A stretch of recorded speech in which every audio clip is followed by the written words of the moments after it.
Presidential Broadcast Service. Radyo Pilipinas. Radyo Publiko Ng bagong Pilipinas para sa bagong Pilipino. Naghahatid ng mahahalagang balita at impormasyon nag-uugnay ng pamahalaan sa sambayanan. Tulay sa himpapawid ng serbisyo publiko. Radyo Pilipinas. Radyo Publiko. Ang boses ng Pangulo. Sa Iloilo, Radyo Pilipinas. 585 AM. Oras sa Radyo Pilipinas, alas 4:12 sa hapon. Gikan sa hulot balitaan sa PBS, Radyo Pilipinas, Iloilo.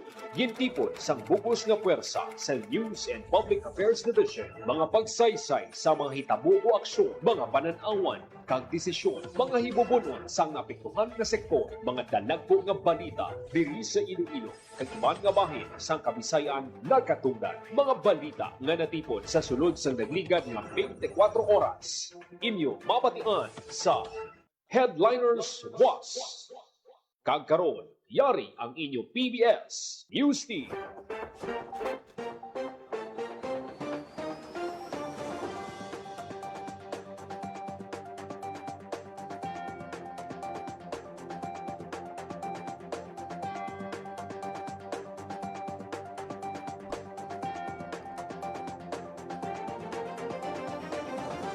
Mayong hapon Pilipinas, mayong hapon Western Visayas. Kini ang Headliners Was adlaw sang Webes, Hulyo 16, tuig 2026. Ako ang inyo tagbalita, JP Herbas, kag karon sa aton mga headlines. Presidente Marcos Jr. kag Singaporean Prime Minister Wong ginistoryahan ang mga plano sa pagpauswag sang Pilipinas kag Singapore. Presidente Marcos Jr. nagpagawa sang EO angon sa pagtukod sang Data Residency Framework. Department of Agrarian Reform tapos na sa pagparagtag sang Kokrom sa Western Visayas kag Negros Occidental. Peso Iloilo Mega Job Fair ginhiwat sa Kapitolyo. Seawall Project sa Barrio Obrero Lapus nagasabre proteksyon sa dalago nga balud suno sa pilag ka residente. Kag grupo sang mangisda sa Kulasi Ahoy ginhana sang BFAR sa salt cooking technology. Oras sa Radyo Pilipinas alas 4:14 sa hapon. Kag karon sa detalye sang mga balita. Radyo Pilipinas. Radyo Pilipinas News. Presidente Marcos Jr. kag Singaporean Prime Minister Wong ginistoryahan ang mga plano sa pag-uswag sang Pilipinas kag Singapore. Ang detalye sang balita sa report ni WVSU intern Frenchie Banyas. Radyo Pilipinas. Radyo Pilipinas. Report.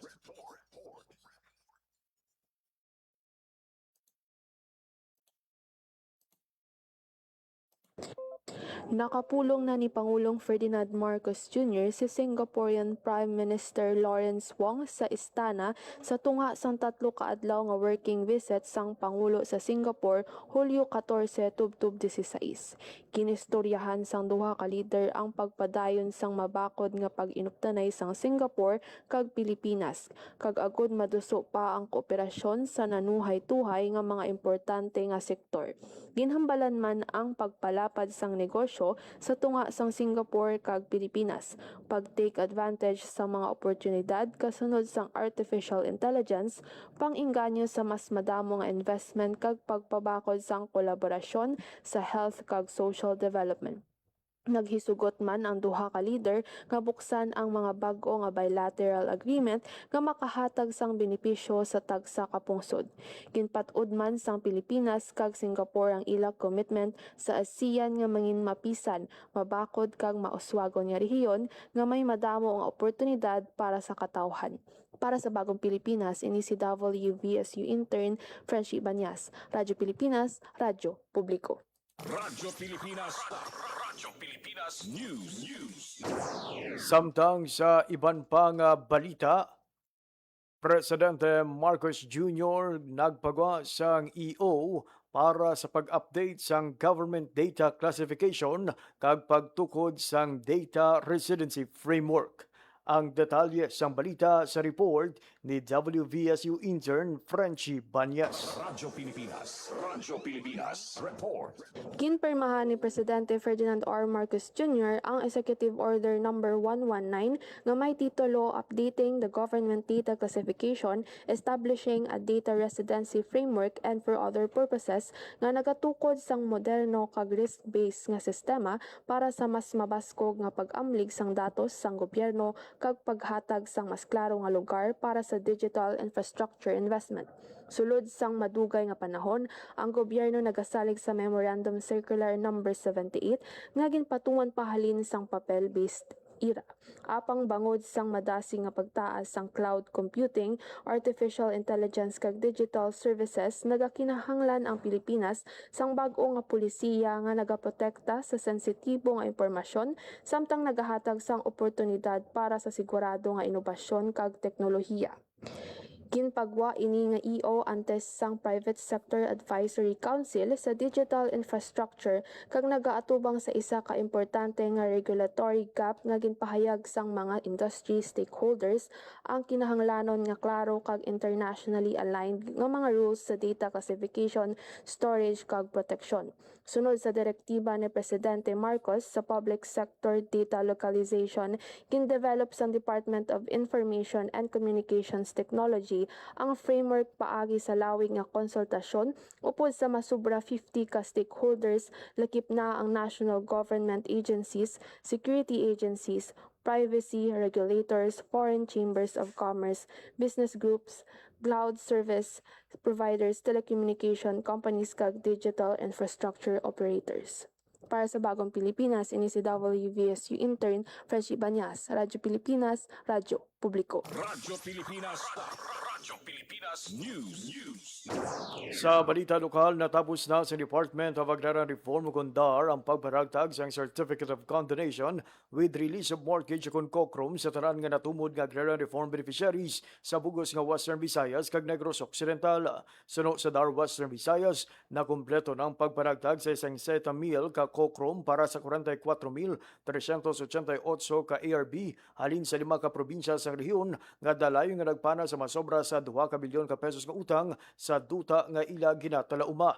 Sa kapin 44,000 ka benepisyaryo, halos 21,000 ka manguma ang nabuligan sa Iloilo. Masobra 18,000 sa Capiz, kapin 3,400 sa Guimaras, 926 sa Aklan, kag 701 sa Antique. Samtang natapos man sa Dar Negros Island Region ang pagpanagtag siyang 158,165 ka krokrom para sa kapin 109,000 ka ARB sa Negros Occidental nga nagresulta sa pagpanas sang kapin 19.4 bilyones pesos nga gintigugma utang sang mga mangunguma. Ang madasing nga pagkumpleto sa pagpanagtag sang kokrom sa Western Visayas pati na sa Negros Occidental kabahin sa pagtuman sang DAR sa mando ni Presidente Ferdinand R. Marcos Jr. nga mahilway sa utang mga manguma nga benepisyaryo sang agrarian reform kag mabuligan sila nga mangin mas produktibo kag mag-ayo ang ila pangabuhi. Radyo Pilipinas News. Sa iban pagid nga balita, Radyo Pilipinas News. linibo ka mga nagapangita sang trabaho ang nagpadulong sa Iloilo Provincial Capitol para sa Public Employment Service Office kung peso mega job fair. Sunod sa Kapitolyo, nangin kapin sa 18,000 ka job vacancies gikan sa 98 ka employer ang ginbuksan sa mga aplikante. 15 ka LGU sa probinsya partikular ang Gimbal, Balasan, Pototan, Barotac Viejo, Banate, Almudian, Sara, Santa Barbara, San Miguel, Saraga, Ibaras, Banwa, Sang Tigbawan, Badyangan, Istansya, kag Carles ang nagtanyag sang libre sakay padulong sa Provincial Capitol. May mga helpdesk man ang DOLE, Department of Migrant Workers, Philippine Statistics Authority, Department of Social Welfare and Development, Social Security System, Civil Aviation Authority of the Philippines, National Bureau of Investigation, PhilHealth kag Technical Education, and Skills Development Authority. Radyo Pilipinas News. Sa iban pagigabalita, Dako ang nabulig sang napatukod nga seawall project sa Zone 2 Barangay Barrio Obrero sa Lapus agud maproteksyonan ang mga puloy-an sa higad sang baybay sa dalagko nga mga balod. Istorya ni Nanay Linda, isa sa mga residente nga sang wala pa ang seawall kung mabagyuhon ang tiyempo kag mabalod nagakaguba ang ilang mga puloy-an sa tiun nga mabadlos labi na kung panahon sang habagat. Sa karon suno sa iya, magluwas nga makahatag proteksyon sa storm surge, makapaliwaliwa pa sila sa lugar kag maka-ehersisyo. Nagalaom siya nga magapalayon pagid ang proyekto sa diin makabenepisyo gid ang kadamaan sang mga residente. Matadaan kapin sa 400 milyones pesos ang ginpain nga pondo sa national government sa proyekto kabahin sang flood mitigating program sang gobyerno. Radyo Pilipinas. Radyo Pilipinas News. Ginhana sang Department of Agriculture, Bureau of Fisheries and Aquatic Resources akong DAB for Western Visayas kag Department of Science and Technology, Industrial Technology Development Institute ang makatapos ang Punta Dolorosa Fisherfolk Association sa Barangay Kulasi Ahoy sa pag-ubra sang asin pinaagi sa paggamit sang salt cooking facility. Ini ang labing una nga salt cooking facility nga gintukod sang DAB FAR sa Western Visayas. Sa idalom sang paghanas, gintuduan ang mga mangisda sang ideya kag estratehiya sa paggamit sang salt cooking facility kag sa pagpatuman sang insakto nga pamaagi sa pag-obra sini. Lakip sa mga gintudlo ang nanaytuhay nga proseso kaangay sang boiling, crystallization, drying, handling, packaging, pati na ang husto nga pag-operate sang pasilidad. Nagpabutyag naman sa iya pagpasalamat si Jovan Vencer Viloria, presidente sa nasambit nga grupo sa suporta sang gobyerno sa ilang nga grupo. Sa interview sa Radyo Pilipinas Iloilo kay Jovan, ginpahayag sini nga dako ang bulig sang proyekto para mabuligan ang ilang nga mga miyembro sa pang-adlaw-adlaw nga kinahanglanon kag pagpaeskwela sang ilang kabataan. Pinaagi sa sini nga proseso sang pag-obra sang asin. Ginkalipay ni Viloria nga mahimo sila gihapon makaobra sang produkto bisan pa sang pabago-bago nga tiyempo. Ang pasilidad ang gintukod si dalom sa Development of Salt Industry Project, balor 812,000 pesos. Tiun manginlubos ang operasyon, ang pasilidad kaya mag-ubra sang 150 ka kilos ang asin kada adlaw. Nagalaom naman si Viloria nga suportahan sang publiko ang ilang nga produkto, ilabi na sa mga panimalay ka mga pribado nga establishmento. Radyo Pilipinas. Radyo Pilipinas News. Mga Sustainable Livelihood Program Association sa probinsya sang Capiz nagbaton sang 2.1 milyones pesos nga balor sang bulig. Ang detalye sang balita sa report ni Marian Grace Erenieta. Radyo Pilipinas. Radyo Pilipinas. Report.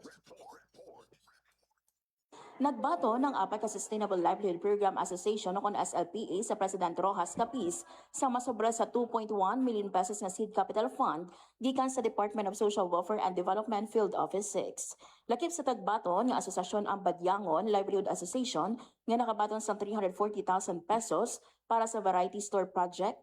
Lakip man ang Sangka Livelihood Association nga nagbaton sa 560,000 pesos para sa Egg Production Project. Umwad man Daragat Livelihood Association nga nagbaton sa masobra sa 512,000 pesos para sa Rice and Fishery Supply Hub, kag Baye Verde Artisan Handicraft Livelihood Association nga nagbaton sa 700,000 pesos para sa Handicraft Production Enterprise.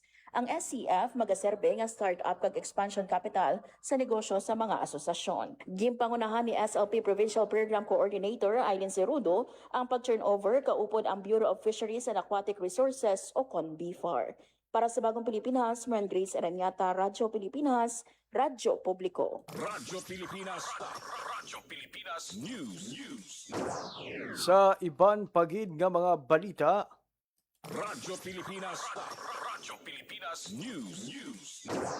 nagbisita sa Iloilo Provincial Capital si Consul General sang Japan nga si Yodai Ueno. Ginbaton ni Iloilo Governor Arthur III Jr. kaupod sa Provincial Administrator Raul Banyas kag Provincial Tourism Officer o kon LEDEP Center Head Aulien Yusin.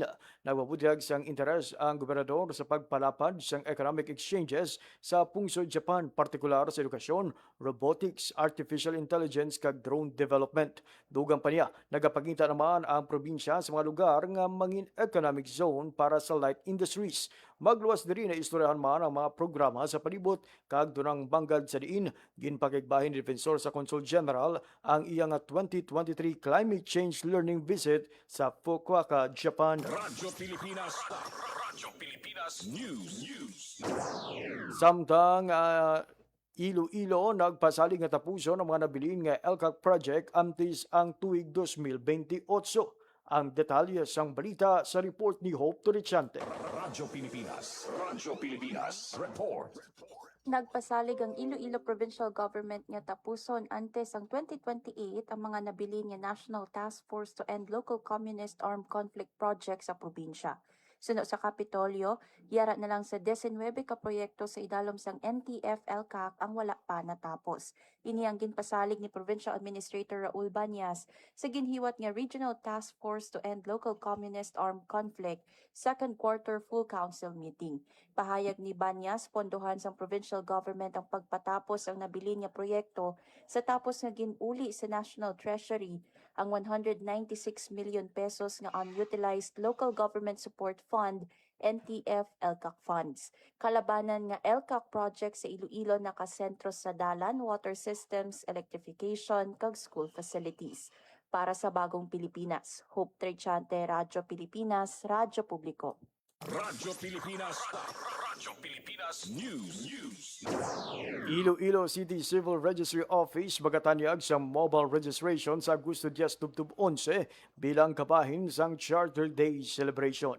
Ang detalye sa balita sa report ni Marian Grace Erenieta. Radyo Pilipinas. Radyo Pilipinas. Report.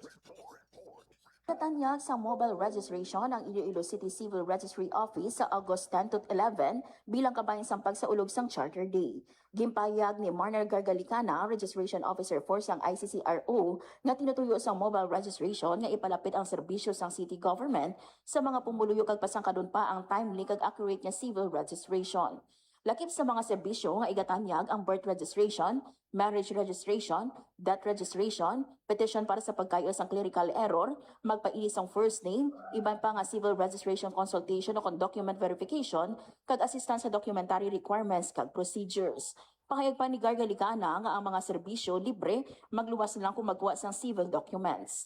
Magluwas pa diri magatanyag man ang Philippine Statistics Authority o kung PSA sa mga serbisyo kapareho sang PhilSys National ID Registration, issuance sang PSA birth, marriage kag death certificates, issuance sang Senomar kag ibang pa nga hindi na kinahanglan sang appointment. Hiwaton ang mobile registration sa entrance sang Iloilo City Hall. Yes, please gid avail gid sa aton nga mga pumuluyo. Please take time, hatagan naton syempo, o sikan gid naton para lang nga makayo ang aton nga civil documents. So ang amon gid permi nga ginahinyo sa inyo, kwa na gid kamo sang inyo nga mga civil documents antes nyo pa siya kinahanglan.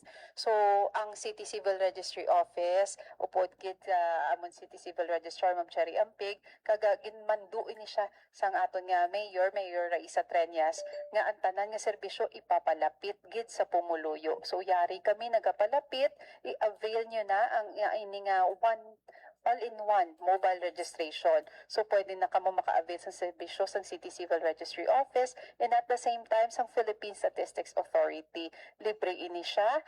Ang may bayad gid lang ang pagkuha sang inyong nga civil documents. All the rest, libre. Kag-ara gid kami nga magahulat sa imo. So we hope magkinit-anay kita dito. Nabatian ang kabayan sang pahayag ni Gargalicana. Para sa Bagong Pilipinas, Marian Grace Aranyata, Radyo Pilipinas, Radyo Publiko. Radyo Pilipinas.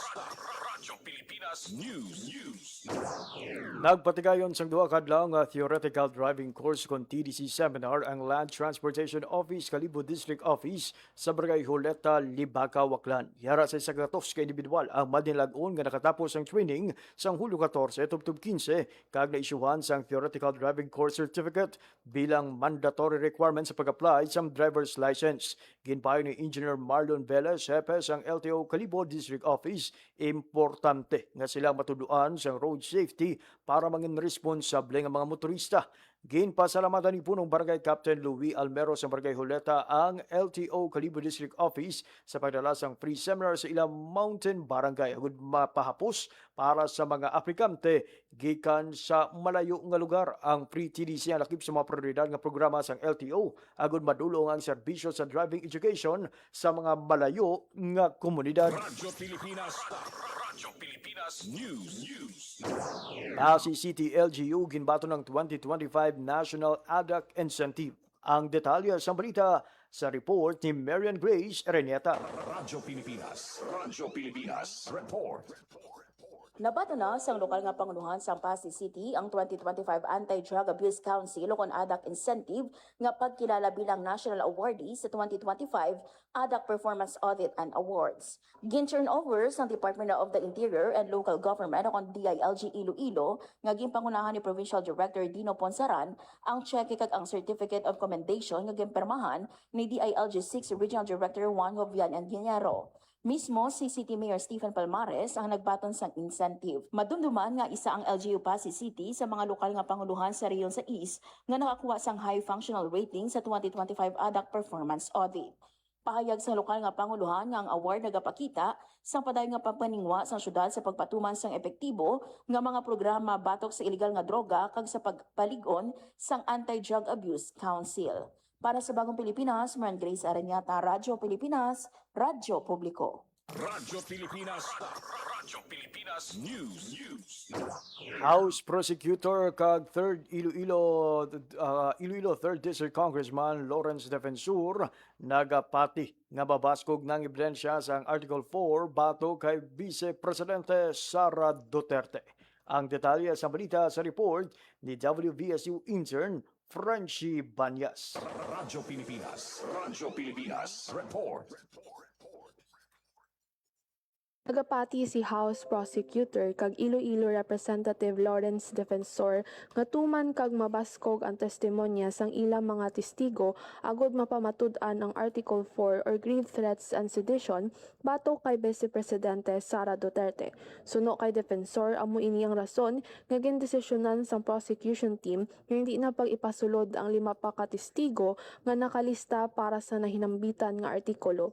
Ginpabutyag ni Congressman Defensor nga airtight ukon wala na sang buslot ang mga una nga testimonya sang NBI nga si Senior Agent John Mark Calilong kag NBI Regional Director Attorney Jeremy Lotok nga nagapakita sang mabugat nga pamahog ni VP Sara Duterte sa kabuhi sang presidente. Sa katapusan nga testigo para sa Article 4, ginahulat na lang sang prosecution ang testimonya ni NBI Director Melvin Matibag nga hiwaton sa Lunes, Hulyo 20. Para sa Bagong Pilipinas, ini si WVSU intern Frenchie Banyas. Radyo Pilipinas, Radyo Publiko. Radyo Pilipinas. Radyo Pilipinas News. Kag sa katapusan nga balita, Radyo Pilipinas. Radyo Pilipinas News.